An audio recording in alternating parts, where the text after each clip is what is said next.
Sealdah station দেশের অন্যতম ব্যস্ততম স্টেশন, আর এই স্টেশনের ভিতরে এই যে এত মানুষ রোজ যাওয়া আসা করেন, এদের মধ্যে কোনো অপরাধী নেই তো? যদি কোনো অপরাধী থেকে থাকেন তাহলে তার ছবি আগে থেকে এআই ক্যামেরায় তুলে রাখার পর ঠিক ধরা পড়ে যাবেন শিয়ালদা স্টেশন চত্বরে এলে। কেন? তার কারণ নতুন সিস্টেম এফআরএস। এই এফআরএস কি? ফেস রেকগনিশন সিস্টেম ব্যবহার করা হবে এবার। 4.5 কোটি টাকায় শিয়ালদা স্টেশনে মোট 117টি এফআরএস ক্যামেরা ব্যবহার করা হবে। এই এফআরএস ক্যামেরা কি?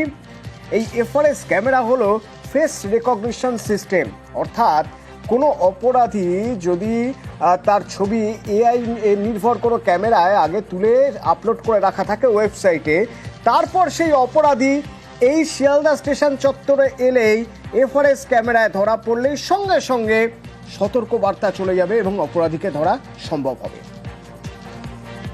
सियालदह डिवीजन की यात्रियों की सुरक्षा के लिए 68 स्टेशन पे लगभग 300 कैमरा एफआरएस युक्त लगाए जाएंगे। सियालदह स्टेशन के लिए 117 कैमरा 117 एफआरएस एआई फीचर के साथ हम कैमरा लगाने का प्लान कर रहे हैं। जो भी सस्पेक्ट हैं, अपराधी हैं, हमें पहचानना है, उनका फोटो का डेटाबेस होता है, उस डेटाबेस में वो फोटो रखा जाता है। जैसे ही वो कैमरे के सामने से गुजरते हैं तो वो सीसीटीवी में हमें इसका पॉपअप आता है, फ्लैश आता है, जिसकी वजह से हम उनको पहचान पाते हैं और हमारे सिस्टम, हमारे स्टाफ अलर्ट करते हैं और उनको हम पकड़ करके जो भी एजेंसी है जिसको जरूरत है उसके हिसाब से कार्रवाई करते हैं।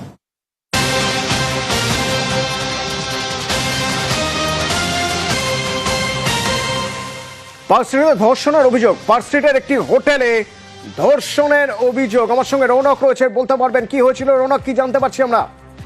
দেখো, এখন পর্যন্ত যেটা জানা যাচ্ছে, অভিযোগকারী যে অভিযোগ লিখেছে সেটা বলা হয়েছে গত বছর জানুয়ারি এবং ফেব্রুয়ারি মাসে মনিবুর রহমান নামে অভিযুক্ত তাকে পার্ক স্ট্রিটের একটি হোটেলে নিয়ে গিয়ে ধর্ষণ করে এবং তারপরে তার কিছু নগ্ন ছবি এবং ভিডিও সমাজ মাধ্যমে ছেড়ে দেওয়ার নাম করে তাকে অনবরত ব্ল্যাকমেল করা হয়।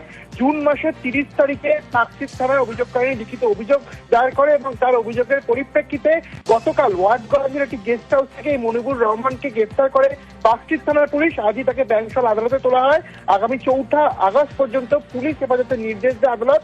আদতে কি ঘটনা ঘটেছিল এবং এর পেছনে অন্য কোনো কারণ ছিল কিনা, যেটা জানা যাচ্ছে সূত্র হওয়ার পর, যে এই যে মনিবুর রহমান নিজেকে প্রাক্তন সেনা কর্মীর পরিচয় দিয়ে এই অভিযোগকারীর ওপরে নির্যাতন চালিয়েছে, গোটা বিষয়টি কিন্তু ইতিমধ্যে তদন্ত করে দেখছে পার্ক স্ট্রিট থানার পুলিশ।